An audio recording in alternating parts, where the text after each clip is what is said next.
5 फरवरी को अखबारों ने खबर दी कि गांधी जी नमक कानून तोड़कर सविनय अवज्ञा आंदोलन की शुरुआत करेंगे।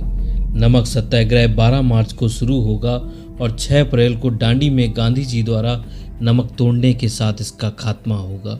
गांधी जी ने नमक कानून को व्यापक रूप से तोड़ने के लिए 6 अप्रैल को सांकेतिक कारण से चुना था, क्योंकि जब 1919 में गांधी जी ने रॉलेट एक्ट के विरुद्ध राष्ट्रीय हड़ताल का प्रारंभ किया था तो राष्ट्रीय सप्ताह का यही पहला दिन था। साबरमती में नियमित प्रार्थना सभा के जरिए और प्रेस के सीधे संपर्क के जरिए नियमित बयान जारी करके गांधी जी ने दुनिया भर के संचार माध्यमों को इस मार्च के लिए तैयार किया था। मार्च के लिए गांधी कठोरता, अनुशासन और सत्याग्रह तथा अहिंसा के प्रति निष्ठा चाहते थे। इसी के चलते उन्होंने मार्च करने वालों को कांग्रेस के सदस्यों में से नहीं चुना था, बल्कि अपने आश्रमवासियों को चुना था, जो गांधी जी के अनुशासन संबंधी कठोर नियमों से प्रशिक्षित थे। 24 दिन के इस मार्च को 4 जिलों और 48 गांवों से होकर गुजरना था। मार्च के समूचे रास्तों को ग्रामवासियों के समर्थन की पूरी संभावना थी। पुराने संपर्कों और समय का ध्यान रखकर प्रत्येक शाम ठहरने की योजना समेत पहले ही तय कर लिया गया था।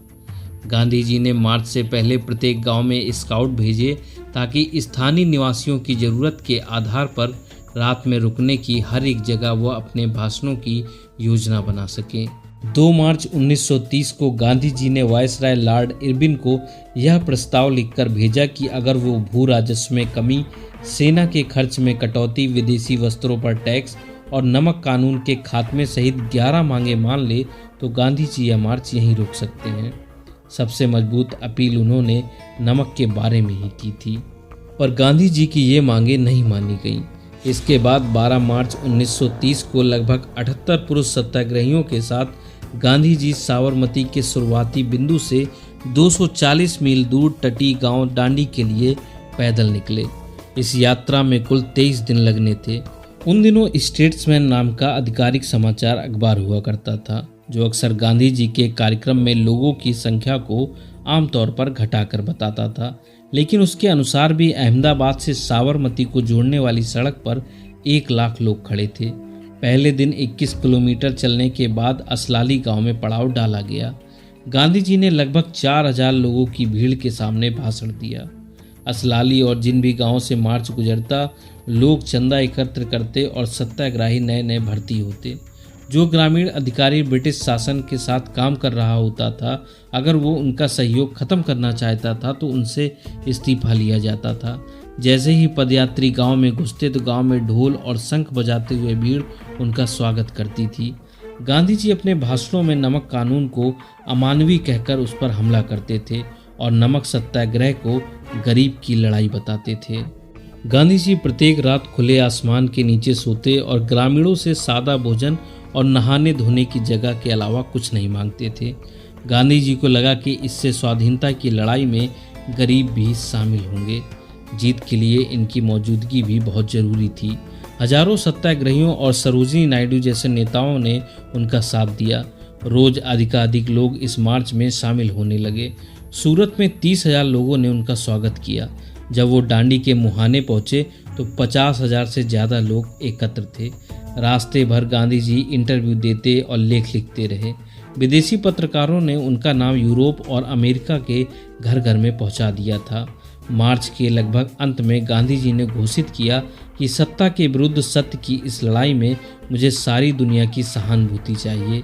6 अप्रैल को उन्होंने मिट्टी का ढोका और नमक को मुट्ठी में उठाया और समुद्र के पानी में इसे उबालकर नमक बनाया, जिसे कोई भी भारतीय कानूनी तौर पर नहीं बना सकता था। उन्होंने अपने हजारों समर्थकों को समुद्र तट के किनारे जहां भी उन्हें सबसे सुविधा और आराम हो वहां नमक बनाने के लिए कहा। राष्ट्रीय सप्ताह के दौरान यानी 13 अप्रैल तक नमक कर के विरुद्ध युद्ध जारी रहना था। इसी के साथ विदेशी वस्त्रों का बहिष्कार और खादी का प्रचार भी होना था। भारत के समूचे समुद्री तट के किनारे नमक की गैर कानूनी बिक्री शुरू हो गई थी। महात्मा गांधी ने जो किया ये तो महज एक शुरुआत थी। इसके बाद पूरे देश में नमक कानून तोड़ा गया। तमिलनाडु में सी राम गोपालचारी के नेतृत्व में वॉलंटियरों ने त्रिचपल्ली से तंजौर तट पर वेदारण्य का साल्ट मार्च किया।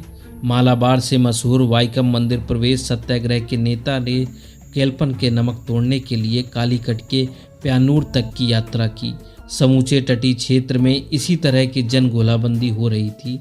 जब गांधी जी ने घोषित किया कि वो धरसाना नामक कारखाने पर स्वयंसेवकों के दावे की अगुवाई करेंगे तो 4 मई को उन्हें गिरफ्तार करने को सरकार मजबूर हो गई। गांधी जी की गिरफ्तारी के चलते समूचे देश में भारी विरोध प्रदर्शन की ज्वाला उखड़ पड़ी। 21 मई को 2000 स्वयंसेवकों के आगे आगे सरोजिनी नायडू और गांधी जी के बेटे मणिलाल पुलिस की उस घेराबंदी की ओर बढ़े जो धरसाना नामक कारखाने की सुरक्षा के लिए की गई थी। पुलिस ने स्वयंसेवकों को निर्ममता पूर्वक पिटाई की, जिसके चलते उनमें से अनेक को घातक चोटें आई।